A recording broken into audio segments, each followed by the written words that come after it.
Hearing will come to order. Welcome our guests, our witnesses, the first panel as well as our second panel. Especially want to welcome back Senator Danny Akaka, who's been on the DL for a week or two, but he's back, tan, fit, and rested. And we need him at his best, and that's what we're going to get. Happy to be here with Senator Akaka, with Ranking Republican Scott Brown, and with all of you. This is not the first hearing that we've held with regards to the Postal Service's financial challenge, but it's an important one. It's an important one. And while the witness list at this hearing is full of familiar names and organizations, the hearing today is likely to be somewhat different from those we've held in the past. It needs to be different because the crisis the Postal Service faces is more urgent now than it's been in the past. Absent prompt and dramatic action on the part of Congress, our next postal hearing may well be about how we pick up the pieces from a shutdown in operations. It is my hope that this hearing will jumpstart this process of developing a bipartisan, bicameral consensus around the changes needed to restructure the Postal Service's finances and transform its operations to reflect the uncertain future that it now faces. Just last week, the Postal Service Board of Governors released some sobering data on the Postal Service's financial performance in the second quarter of this fiscal year, which ended on March 31st. The board also released numbers summarizing mail volume and revenues for the fiscal year to date. These data show that, as those of us who follow postal issues feared may happen, the Postal Service is not recovering along with the economy as a whole.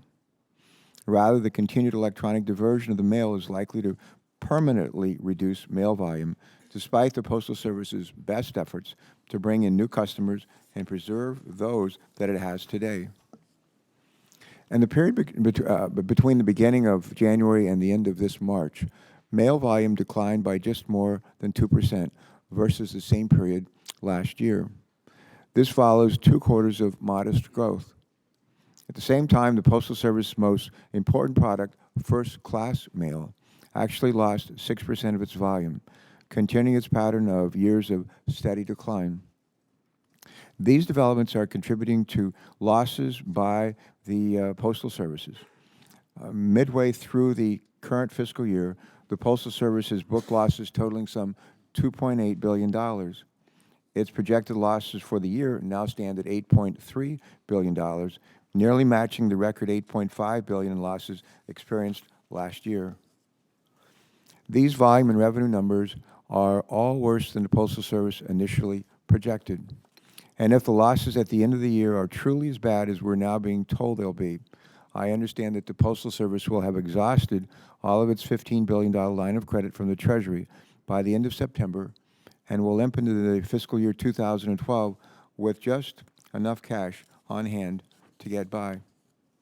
And doesn't get a lot better from there.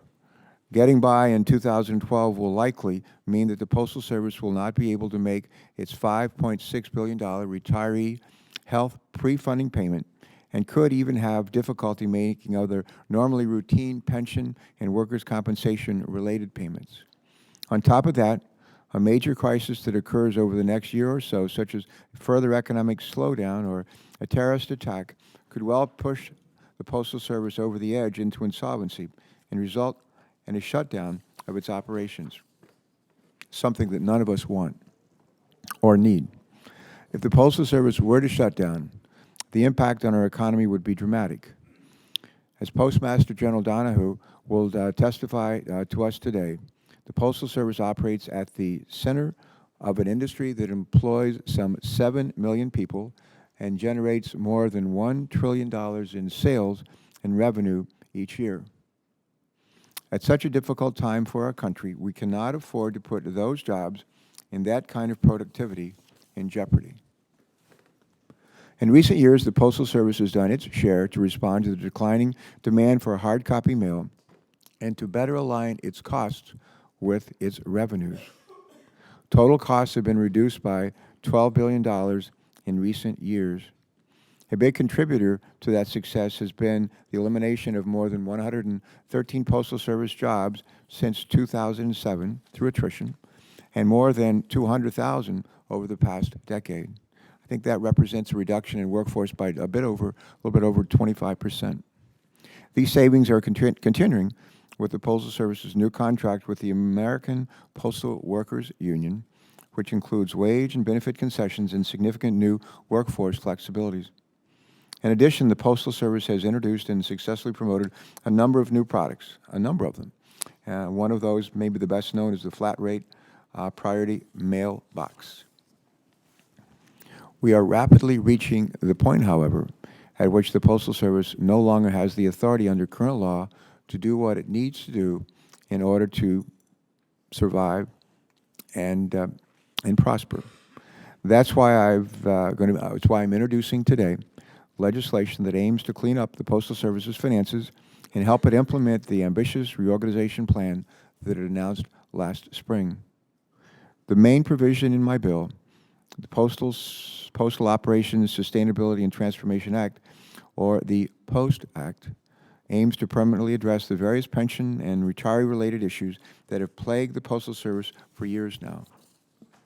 The Postal Service, the Postal Service's Inspector General, the Postal Regulatory Commission, and 2 independent actuaries have all come to the conclusion that the Postal Service has overfunded its obligation to the civil service retirement system by between $50 and $75 billion.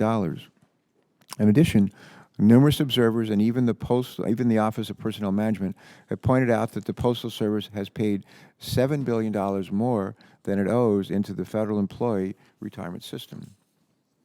My bill would give the Postal Service access to the funds it has overpaid. It would be able to use them to make ite required retiree health pre-funding payments, taking upwards of $5 billion off its books each year for the next several years. Once those payments are satisfied, the funds that this bill would free up could be used to pay workers' compensation obligations and to retire debt owed to the Treasury. These changes, or something very similar to them, will need to be a vital part of any effort to improve the Postal Service's financial condition in both the short and the long term. But stopping with these reforms and avoiding further, potentially more difficult changes simply will not be enough. The Postal Service is projecting cumulative losses of more than $230 billion between now and 2020.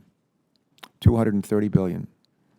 The savings generated by the pension and retiree health reforms in my bill and in others that have been introduced, including a bill introduced by Senator Collins and bills introduced in the House, would only address about a third of these losses. In addition, the Postal Service's latest financial data shows that even if the retiree health pre-funding payment is not made this year, the Postal Service would still face the risk of insolvency and shutdown in 2012. And even if the 2012 retiree health payment is also not made, the Postal Service would enter 2013 with no cash and no borrowing room at all. More will clearly need to be done. That is why my bill takes important steps toward truly giving the Postal Service the flexibility that those of us in Congress always say we want to give them to adapt to new realities and operate more like a business. No business facing the kind of difficulties and challenges that the Postal Service faces today would survive for very long if it were told how many retail outlets they should have and where they should be located, or if it were prevented from making operational changes or taking full advantage of the resources and expertise that it has at its disposal. Yet that's what the Congress does to the Postal Service. My bill aims to address these problems and to take Congress out of the day-to-day management of the Postal Service.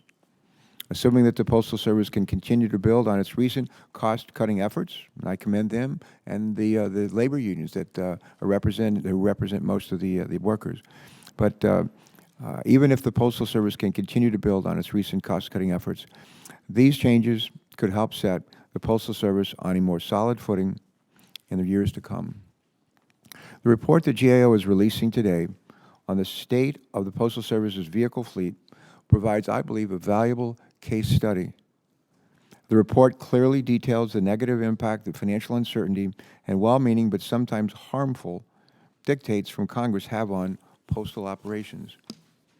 GAO found, for example, that due, at least in part, to the Postal Service's dire financial situation, Postal Management currently has no plan in place to replace its very large fleet of delivery vehicles, some of which were first put on the streets a generation ago or more. The costs of operating and maintaining these vehicles are increasing, and in at least some cases, it's having a negative impact on operations. I believe it's unacceptable that the Postal Service has no plans to date to begin replacing its aging fleet, perhaps with more fuel-efficient vehicles, the purchase of which in large numbers could help commercialize important new technologies. But it's also unacceptable that the Postal Service has been placed in this position financially, in part due to the acts of Congress or to the inaction of Congress. I look forward to hearing from our witnesses today about these and other pressing issues facing the Postal Service. I'd also note that Senator Susan Collins, with whom I've worked on a lot of issues in the past, including postal issues, has introduced her own bill, and there's a fair amount of overlap between what she's proposed and what you'll find in the legislation I'm introducing today. My hope at the end of the day that Senator Collins and I, who've worked on these issues and others in the past, will find common ground. That's what we need, and we need to, as I said earlier, we need to develop a bipartisan, bicameral approach to address these challenges. And my hope is that many of the members, Democrat and Republican, of the subcommittee and this committee will be part of that solution.